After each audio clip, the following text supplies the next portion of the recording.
my boss, and then they'll ask why, how. I just walked in on your operation and how I walked out of here with all the evidence you've got against me. What's that going to do to your reputation, eh? Now, you can continue if you want. Chase me down. But if you take me down, I'll take you down even faster and even harder.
Started working with DCI John Luther in January 2009, as I collect. That's right. And what was the first investigation you both worked on? Home invasion, murder. Suspect's name was Alice Morgan. She was the daughter of the victims. Do you want me to go through every case we worked? Of course they do. If you would. I know it will take a while, but... Yeah. That's why I want to get the big stuff on record while my mind's clear. Okay. That's why we're here. Right. I just want to say, for the record, Yeah. that in my experience, DCI Luther is an outstanding police officer. I'm honoured to have worked at his side, and I consider this investigation to be little more than a fishing expedition and a witch hunt. While arguably I've seen him cut procedural corners, DCI Luther has never, to my knowledge, broken any laws, either in pursuit of his duty or otherwise. I've been honoured to work with him.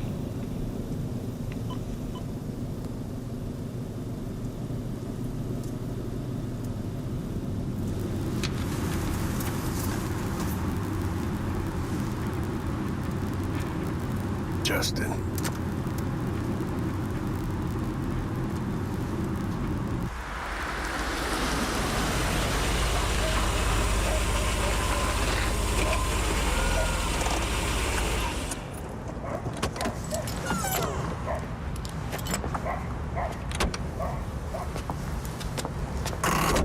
So, what time did you call this? I'm sorry, did we, No. I'm sorry, it's a joke. Kind of a bad joke. It's just, I tried to call, you tried to call, and I tried to call, and...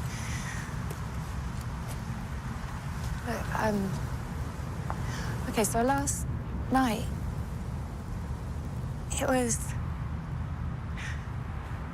I don't know what it was, but it was...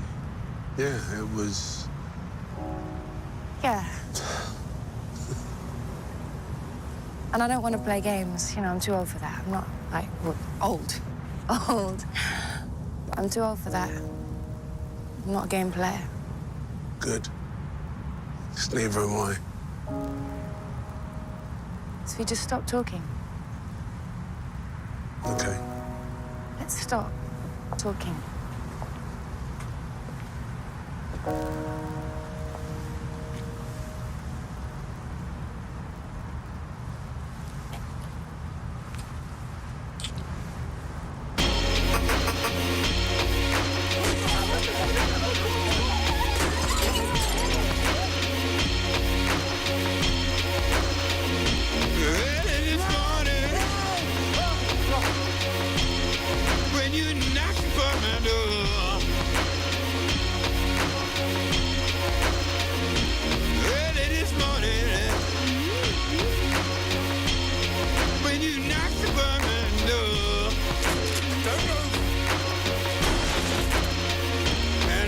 say hello, say I think you should stay away from me. me and the devil walking side by side. Me and the devil. At the Lyndon Bindling International Airport, I'm Corvell Pyfrom. This is ZNS. Coming up in the Bahamas tonight, the weekend edition, crowds lining up across the islands as residents rush to register and verify their information before the next general election. Plus, the government cracking down on failing waste contractors, vowing zero tolerance for garbage chaos across the country. In sports, a multi-day fishing tournament draws community, competition, and cash prizes at Smith's Bay. The Bahamas tonight, the weekend edition starts now.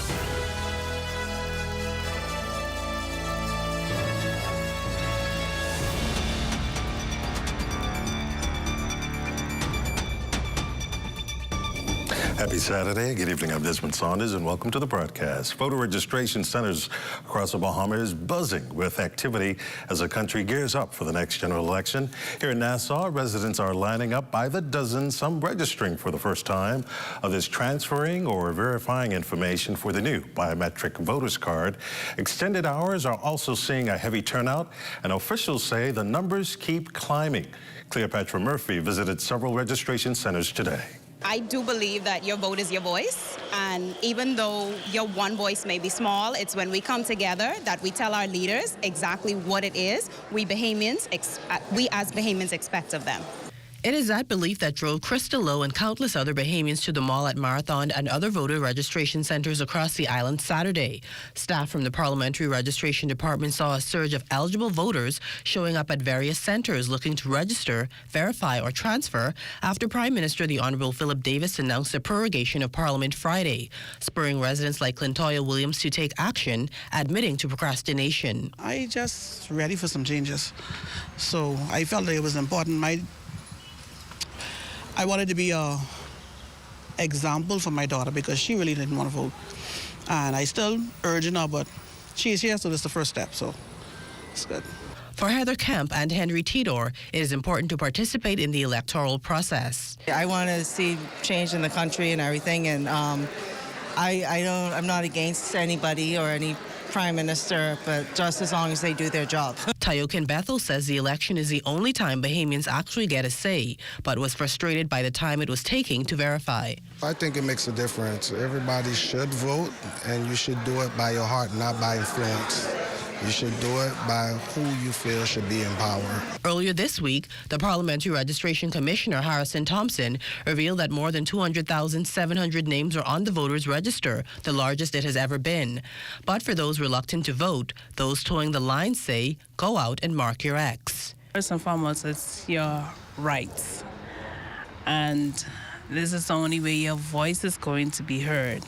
So whether or not it makes a difference, I think it does. Because it's you who chooses who's going to represent you. If you choose to be silent, that is your choice, but understand that even in your inaction, you are still making a choice. So whatever happens over the next 5 years, you are still responsible for it. The day of the election is still unknown, and officials are urging eligible voters to come out and register before it is too late. For the Bahamas Tonight, I'm Cleopatra Murphy. Now, with the general election fast approaching, Prime Minister the Honourable Philip Davis urging Bahamians to register. The call comes just hours after the House of Assembly was prorogued, signaling the end of the current parliamentary session. While the House has not yet been dissolved, Prime Minister Davis says he's close to ringing the bell. He delivered that message while opening the Progressive Liberal Party Yamacraw constituency headquarters Friday evening.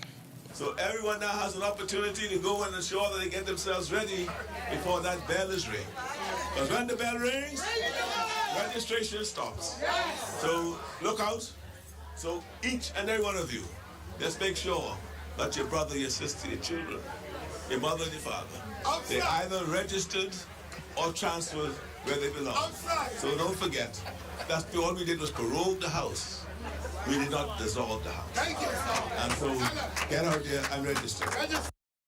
Now, the nation's chief also reminding supporters that the clock is ticking, but there's still a little time to get registered. Meanwhile, Member of Parliament for Yamacraw, Zane Lightbourne, rallied his base, urging residents to spread the word and stand firm in their support.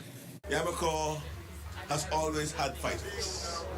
Take it to your neighbors, and when you go, tell them about Zane Lightbourne.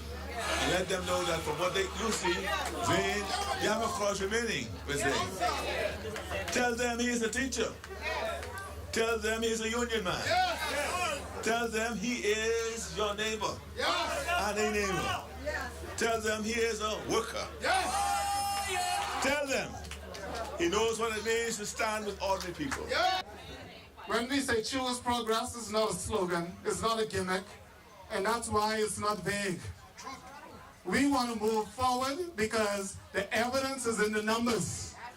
The evidence is in the lives who are excited to vote PLP, even if they was voting something else last time, because of the type of talent our leader have and a talented group of members of parliament. Now, the nation's chief prime minister, the Honorable Philip Davis, also in West Grand Bahama tonight for the official opening of the PLP candidate Kingsley Smith's headquarters. The prime minister is accompanied by a high-level delegation, including Deputy Prime Minister, the Honorable Chester Cooper, and Minister for Grand Bahama, Ginger Moxie. During his address, Prime Minister Davis raised concerns about the disparity in energy costs, pointing to the Grand Bahama Power Company. He said residents in Grand Bahama are paying nearly double the base rate compared to others across the country, putting added pressure on already tight budgets. We'll have more in tomorrow's newscast. Well, the government making a strong push to bring quality health care closer to home for the Family Islands. A high-level delegation led by the nation's chief traveled across 3 islands this week. The team officially opened brand new clinics designed to transform health care, making it easier for residents to access medical services without leaving their islands. Take a look. First stop on the delegation's trek was Rum Cay. What was once a facility in serious disrepair is now a more than 3,000 square foot clinic rebuilt to meet the needs of residents and the future growth of the island. Minister of Health and Wellness, Dr. the Honorable Michael Darwell, says the upgrade is key, especially as development expands. This facility, constructed by Knowles Construction, spans 3,000 square feet and is designed to meet the needs of the residents here in Rum Cay and for the growth that we anticipate the airport, the terminal, and the clinic will bring, because many second home owners are demanding that there is adequate health care services before they come to invest in our islands. Next, the delegation moved on to San Salvador, where the United States Community Clinic officially opened its doors. Built to withstand strong weather, the structure is hurricane resilient, ensuring care continues even under the toughest conditions. This is what expanding access truly looks like. Now, as we move forward, we do so within the broader vision, which prioritizes the development of our family islands and the well-being of our people. And the message from health officials was clear. This facility is about saving lives through early detection. San Salvador, United States, use this facility. Is not there to look pretty. It's there for you to pick up diseases in their early stages so that your outcome can be positive. The final stop, Old Whitecat Island, home for the Prime Minister, and a deeply personal moment. Welcomed by proud residents and a lively marching band, the Prime Minister reflected on humble beginnings and the importance of community care. I grew up in a time when families had to wait, to worry, and to wonder when they might be able to get help. Memories like these have stuck with me. They have shaped how I see the responsibility and role of government in people's lives. And now, as Prime Minister, I carry those memories with me. That is why, From day one, my government has dedicated itself to strengthening our healthcare system and expanding access. All three clinics costing over $2 million each, equipped with lab services, trauma rooms, pharmacies, and staff quarters, bringing critical healthcare services closer to thousands of Bahamians. The Kidd Island facility even includes ambulance services. The government taking strong action to clean up the country's waste management system. Environment Minister, the Honorable Zane Lightbourne, revealed that several waste management contracts were terminated in May last year after persistent failures in garbage collection, illegal dumping, and poor landfill management across multiple communities. Lightbourne described these lapses as unacceptable and made it clear that contractors paid with taxpayer funds must meet standards to keep communities clean and protect the environment. He's encouraging residents to report issues, stressing that public feedback helps officials identify problems quickly.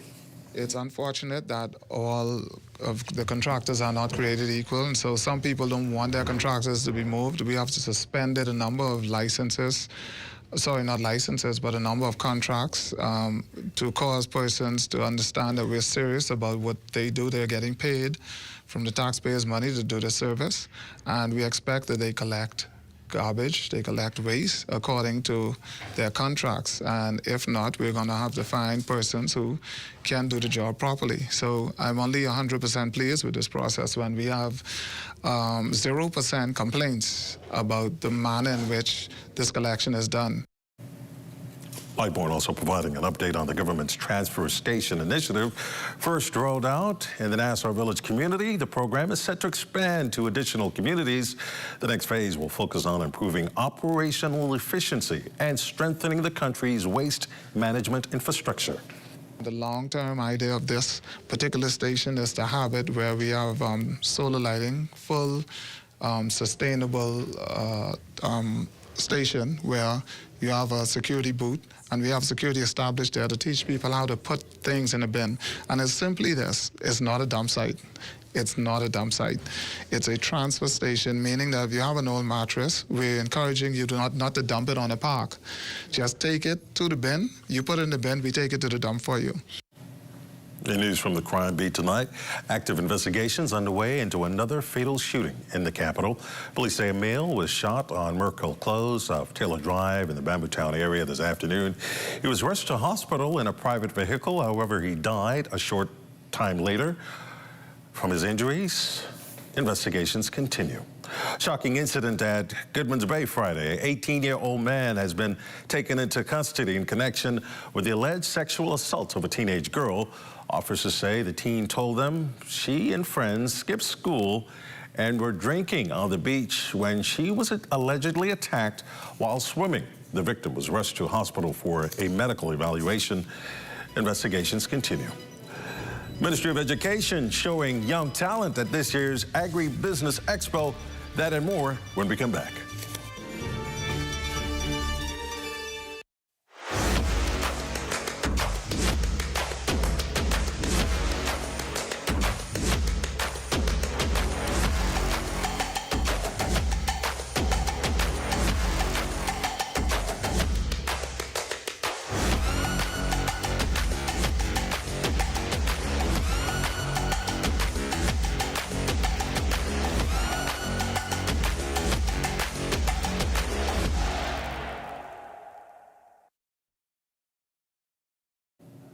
President of the Bahamas Nurses Union calling for the return of telemedicine.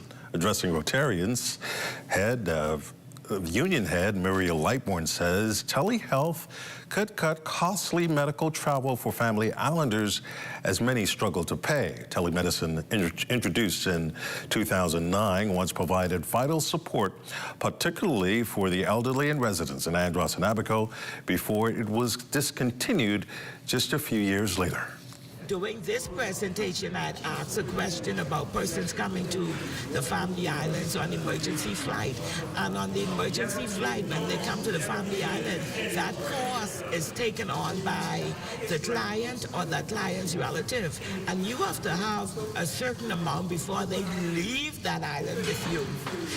And you have to make an agreement to pay somebody. You have to make an agreement to pay the balance of that.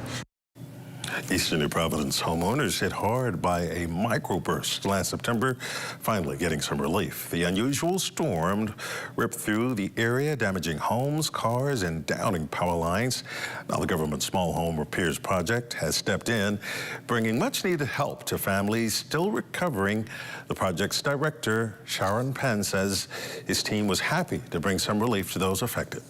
My team were on the ground the following morning, assisting persons as necessary. We supplied tops, and then we proceeded to do inspections and see how best we can quantify the work and assist those persons. And we did. I think we assisted about a few of those persons, 7 or 8 of persons that were affected by the microburst.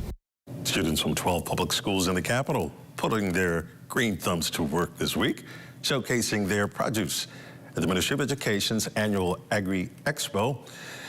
The initiative inspiring the next generation of farmers while supporting national efforts toward food security. Senior Education Officer at the Ministry of Education, Patrice Green.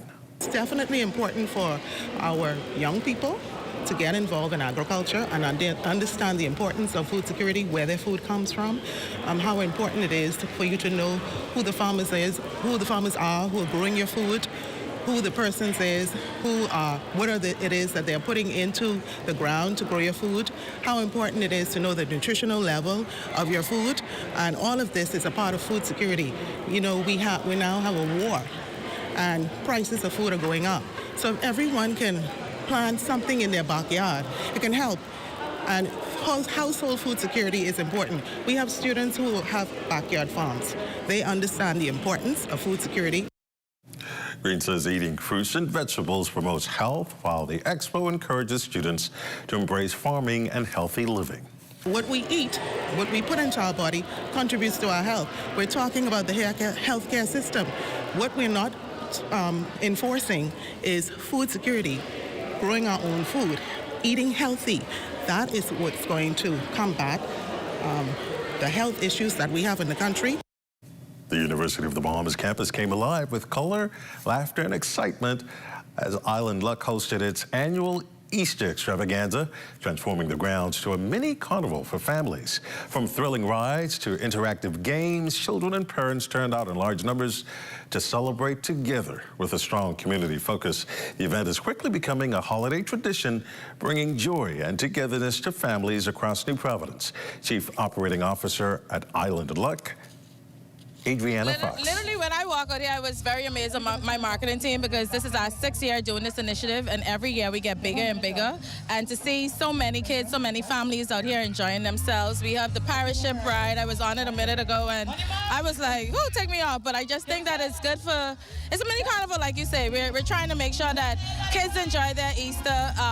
It's not going to be the only event we have for Easter. All of our family islands that has an Island Luck location will also experience a similar party to this as well. Now, as the event continues to grow beyond New Providence and into the family islands, organizers say it takes a strong team effort behind the scenes to make it all come together. So really, I'm here to support the team. We have a strong brand and events team that has planned the event, make sure that everything goes off without a hitch. And I'm here to make sure that we back it up and that all of the Bahamian people, the Bahamian public, has a chance to come out and have a good time. Stay with us. Sports is up next.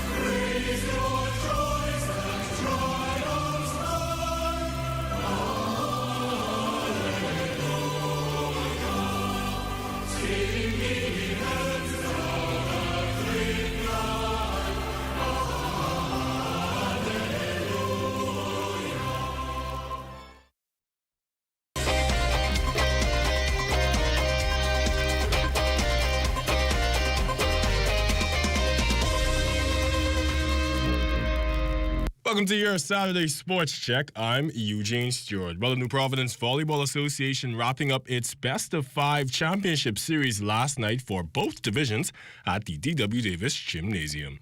For the ladies, it would be the Panthers taking on the Lady Warhawks. The Panthers with the 2-game advantage, wasting no time against the Lady Warhawks, taking the first set 25-18.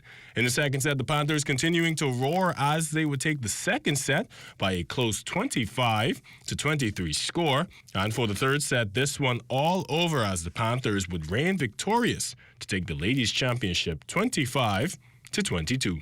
On the men's side, the Technicians took on the Warhawks. The Warhawks also with a 2-game advantage, showing no mercy to the Techs with a statement first set win 25-14. In the second set, the Warhawks kept their composure as they would take the second set by a 25-20 score.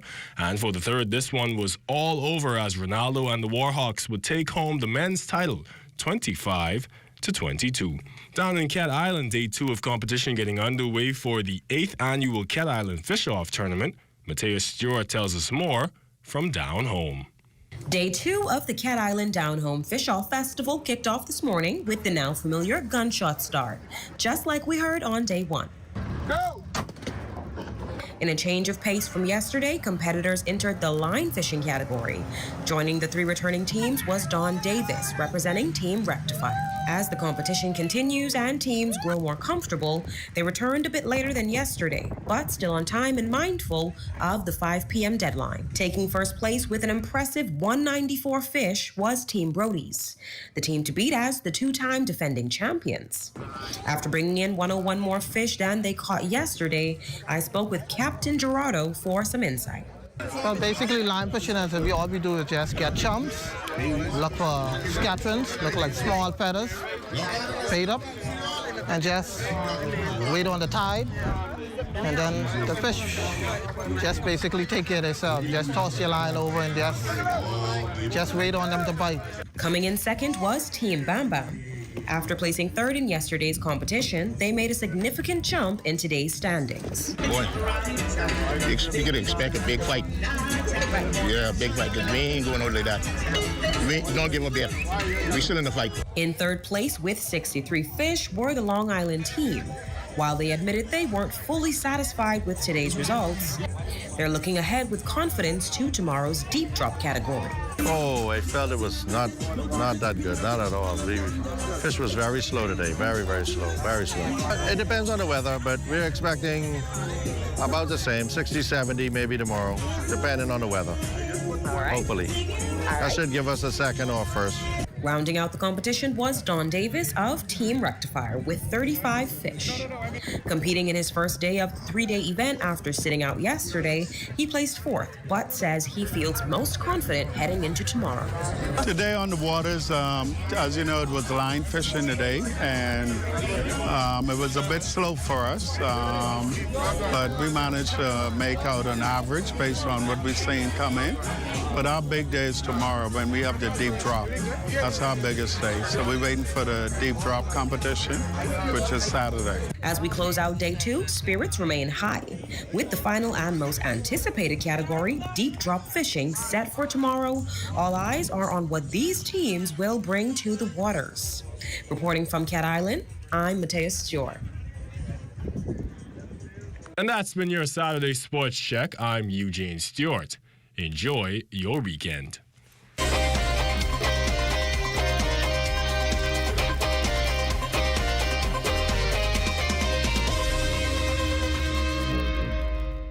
In a world where our health defines our future and the Caribbean stands on the front lines of climate change, rising NCDs and global challenges, knowledge becomes our greatest defense. Caribbean Medical TV is your guide on the journey to wellness and insight, featuring our region's own doctors, nurses, climate specialists and medical institutions. From physical well-being to the emotional and mental balance we all deserve. Caribbean Medical TV empowers you because building a healthier future isn't just a regional goal, it's a global responsibility.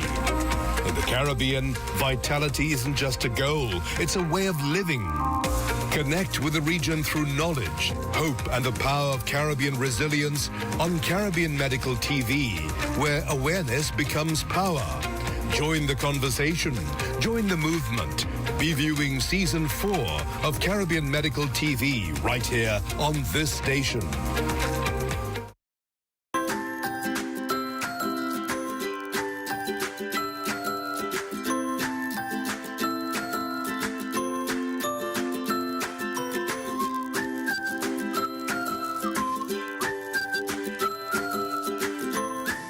Time now for a check on tonight's weather forecast. Chief Meteorologist Basil Dean joins us. Good evening, Basil.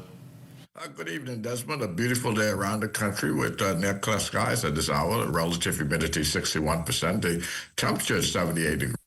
Winds out of the north-northeast at 7 miles per hour on your barometric pressure, 1,020.1 millibars. That's 30.12 inches, and the pressure is steady. Now, your temperatures around the islands, 80 degrees in Freeport, Grand Bahama, also Greenville Key at 80 degrees, Marshall, Ivory Coast, 76, Allentown, Bimini, 75, Berry Islands, they have a temperature of 82 degrees, Harbor Island, 80 degrees, 77 in Rock Sound, Eleuthera.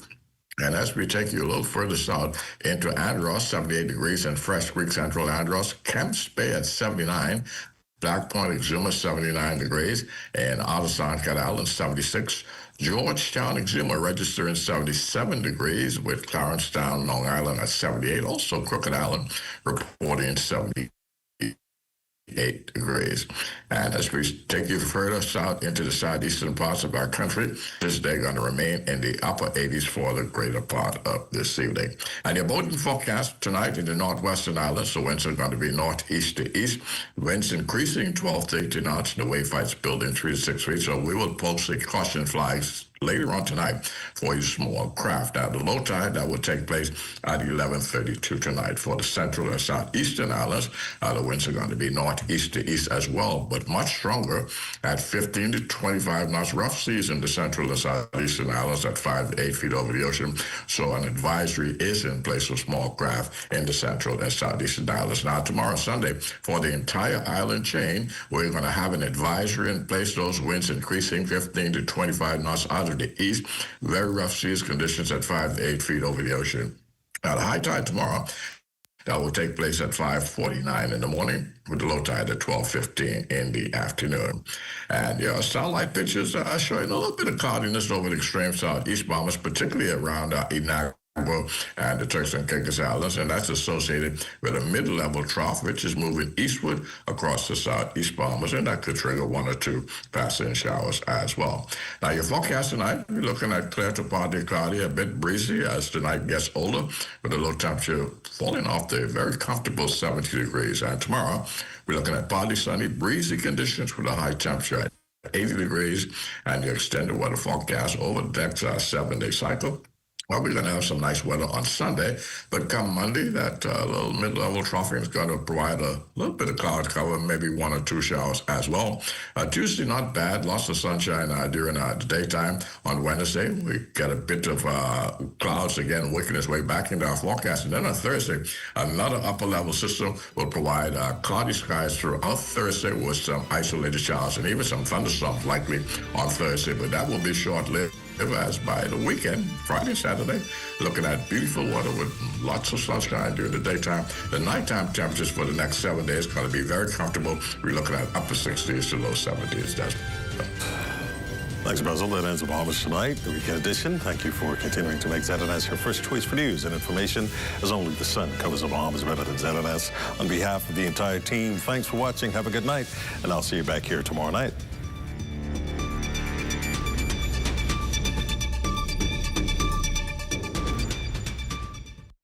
At Rusty Bethel Drive, I'm Paisol Forbes.